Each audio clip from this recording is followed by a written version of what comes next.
Formal na tinanggap ng Philippine National Police ang 2 patrol boats at 30 motorsiklong donasyon ng Philip Morris International upang palakasin ang operasyon laban sa iligal na kalakalan ng tobacco. Isinagawa ang turnover ceremony sa Campo Crame, kung saan nagpasalamat si Police General Jose Melencio Nartates Jr.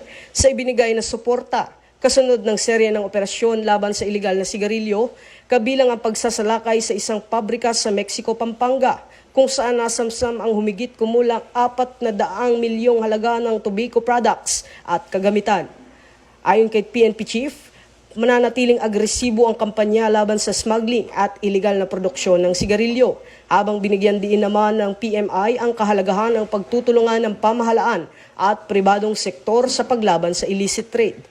Dagdag pa ng PNP, nagsagawa sila ng ilang operasyon mula Disyembre 2025 hanggang Enero 2026 laban sa mga establishmentong sangkot sa untaxed tobacco products na nagdulot ng tinatayang higit 1 bilyong pagkawala sa buwis ng pamahalaan.